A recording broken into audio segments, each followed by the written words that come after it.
असत्य और अहंकार की शक्ति जितनी बढ़ती है, सर्वनाश उतना ही समीप आ जाता है। महादेवी, जिस प्रकार वृक्ष जितना ऊंचा होता जाता है, उसके गिरने की संभावनाएं भी उतनी ही बढ़ती जाती हैं। उसी प्रकार अहंकार जितना बढ़ता है, उसका अंत होना उतना ही निश्चित होता जाता है। सिंहिका को विश्व याद करेगा, अवश्य याद करेगा, पर वो इसलिए नहीं कि वो शक्तिशालिनी है, वरन इसलिए कि वो हिरण्यकशिपु को उसके पतन के समीप ले गई। आप तो जानती हैं महादेवी कि जिस प्रकार बिच्छू की प्रवृत्ति होती है डंक मारना, उसी प्रकार एक दुष्ट दुष्टता के बिना नहीं रह सकता। हिरण्यकशिपु अत्याचार के अतिरिक्त और कर भी क्या सकता है देवी?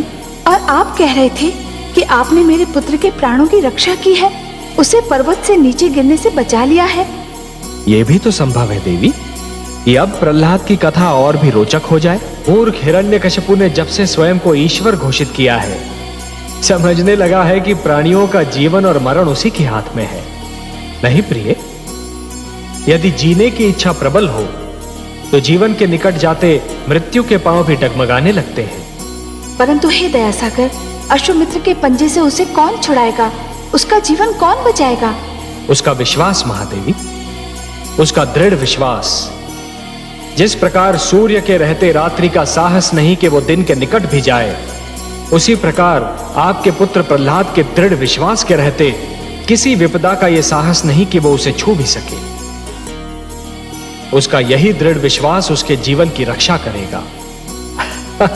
उसे पर्वत तो क्या, आकाश की ऊंचाई से भी नीचे फेंका जाए तब भी उसका बाल भी बांका नहीं होगा। यही आपके प्रश्न का उत्तर है महादेवी, और यही मेरा आपको वचन है। मैंने क्या किया देवी? आप ही की इच्छा थी कि आपके पुत्र प्रहलाद के प्राणों की रक्षा की जाए। मैंने सदा की भांति आपकी इच्छा का आदर किया, उसके प्राणों की रक्षा की। हाँ, मैं तो यह समझ रहा था कि इस दृश्य को देखकर आप प्रसन्न हो रही होंगी। हर यात्रा की कोई ना कोई दिशा अवश्य होती है महादेवी, पर हाँ, मैंने उस गाड़ीवान से यह नहीं पूछा कि वो कहां जा रहा था। मेरा विचार था कि वो उचित भी नहीं था। पर महादेवी, इसके लिए तो हम आपसे क्षमा चाहते हैं। आपको पता है वो कहां गया? जानती हूँ कमलनयन, इसीलिए तो मुझे घबराहट हो रही है। क्यों? वो गाड़ीवान एक किसान था और हिरण्यकशिपु के अन्न भंडार के लिए अनाज ले जा रहा था। अच्छा? हाँ कमलनयन, और यही सोच सोच के मैं घबरा रही हूँ कि अनाज के साथ साथ पुत्र प्रहलाद भी हिरण्यकशिपु के भंडार पहुँच जाएगा और मेरे पुत्र को जीवित पाकर दुष्ट हिरण्यकशिपु क्रोधित हो जाएगा। हाँ, है तो ये बड़ी चिंता की बात महादेवी। पर देवी, मैं तो अपने भक्तों में केवल यात्रा की प्रेरणा जगा देता हूँ। उनकी यात्रा का दिशा निर्धारण तो ब्रह्मा ही करते हैं। अब यदि हिरण्यकशिपु और प्रहलाद के बीच चुंबक और लोहे का संबंध उन्होंने बना दिया हो, तो इसमें मैं क्या कर सकता हूँ? जिस प्रकार चुंबक लोहे को आकर्षित किए बिना नहीं रह सकता, और जिस प्रकार लोहा चुंबक के आकर्षण से पीछा नहीं छुड़ा सकता, उसी प्रकार हिरण्यकशिपु और प्रहलाद भी एक दूसरे से पीछा छुड़ाने में असफल हो रहे हैं। अब इसमें विधाता की क्या योजना है, ये तो वही जाने। पर मैं अपनी चिंता का क्या करूं? मैं भी तो अपनी चिंताओं से पीछा नहीं छुड़ा पा रही। मुझे आपसे अत्यंत सहानुभूति है महादेवी, पर अपने पुत्र प्रेम और ममता के आवेग में आप एक बात को भूली जा रही हैं। मैंने आपसे कहा था ना महादेवी कि एक अच्छी कथा वही होती है जिसमें अचानक ऐसे रोमांचक मोड़ आते हैं जो कथा के श्रोता को भी अचंभे में डाल देते हैं। आप तो बस धीरज धरिए देवी। मैं जानती हूँ कमलनयन, मैं धीरज धरना भी जानती हूँ, पर मैं क्या करूँ? ममता की भावना से विवश हो जाती हूँ। ध्रुव के पश्चात इस पुत्र प्रहलाद ने मेरी ममता की भावना पर संपूर्ण अधिकार कर लिया है। आपकी इसी प्रेम भावना ने तो मुझे भी आपके प्रेम बंधन में जकड़ लिया है देवी। अभी मैं इससे अधिक कुछ नहीं कह सकता महादेवी। वास्तव में वो कथा बहुत सुंदर होगी महादेवी। उस कथा का एक छोर राजा जनक के राज्य में और दूसरा छोर राजा दशरथ के आंगन में होगा। परंतु हे कमलनयन, जिन दो राजाओं के नाम आपने लिए वो दोनों तो संतानहीन हैं। महादेवी, तुम दोनों की संतानहीनता ही तो इस कथा का रहस्य होगा। हे महादेवी, और आपको इतना प्रसन्न देखकर मुझे जो प्रसन्नता हो रही है, उसका वर्णन मैं शब्दों में नहीं कर सकता।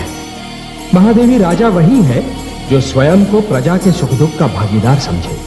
वो राजा ही क्या, जो स्वयं को प्रजा से दूर रखकर अपने राजभवन के ऐश्वर्य का बंदी हो जाए, स्वयं अपने सुखी संसार में इतना मग्न हो जाए कि उसे यह पता ही न हो कि प्रजा पर क्या बीत रही है, प्रजा कैसे जी रही है।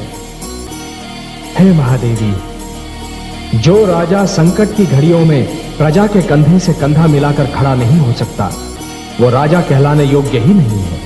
और मुझे इसलिए और भी प्रसन्नता हो रही है कि जनक ने किसान की बातों को पहचाना। यदि ईश्वर जन्मदाता है तो किसान अन्नदाता है। वो धरती को अपने लहू से सींचकर मानव को जीवित रहने का साधन प्रदान करता है। सर्वथा सत्य है महादेवी।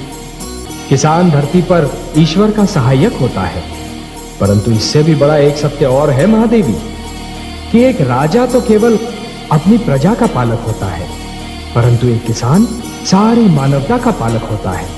इसलिए हे महादेवी, राजा जनक का हल थामना उनका गौरव कम नहीं करता, बल्कि उसमें और भी वृद्धि करता है। हे कमल नयन, मेरे मन में राजा जनक के प्रति अपार स्नेह और आदर भाव का सागर उमड़ने लगा है। न जाने इसका क्या कारण है। महादेवी, कारण के बिना किसी रहस्य का अस्तित्व संभव ही नहीं है। जिस प्रकार बादल के बिना बरखा नहीं हो सकती, अग्नि के बिना धुआं नहीं हो सकता, उसी प्रकार कारण के बिना कोई रहस्य जन्म ही नहीं ले सकता महादेवी। हाँ, इतना अवश्य है कि रहस्य वही अति सुंदर होता है जिसका कारण तुरंत समझ में ना आए। हे जगदीश, हे श्रीहरि, आप तो कारणों के कारण हैं, रहस्यों के रहस्य। मैं बहुत व्याकुल हो उठी हूँ। आप ही बताइए ना, इस रहस्य का क्या कारण है? आप कथा प्रारंभ होने से पहले ही उसका अंत जानना चाहती हैं महादेवी। महादेवी, व्याकुल न हो, कारण अतिशीघ्र आपके समझ में आ जाएगा। ये तो घोर अन्याय हो रहा है। ये तो पशुता है। ये निर्ममता असहनीय है। जानता हूं महादेवी, जानता हूं, परंतु आप भी ये जान लीजिए महादेवी कि रावण के पतन की कहानी इसी रक्त से लिखी जाएगी। हे महादेवी, हर युग में ये होता रहा है और ऐसा ही होता रहेगा। अत्याचार रक्त की नदियां तो अवश्य बहाता है, किंतु अंत में उन्हीं नदियों में डूब जाता है। परंतु हे कमल नयन, अभी तो ऐसा लग रहा है मानो इन निर्दोषों का रक्त व्यर्थ जा रहा है। नहीं महादेवी, निर्दोषों, निर्बलों और दुखियों का रक्त कभी व्यर्थ नहीं जाता। महादेवी, जिस प्रकार अंधियारी रात्रि सूर्य की एक किरण का भी सामना नहीं कर पाती, उसी प्रकार अत्याचार क्रांति की पहली चिंगारी को भी सहन नहीं कर पाता। दुखियारी मंदोदरी कितनी भली नारी, कितना दुष्ट के चंगुल में फंस गई। महादेवी, कमल तो सदैव कीट में ही खिलता है ना, और मंदोदरी को इस क्रांति में एक बहुत महत्वपूर्ण भूमिका निभानी है।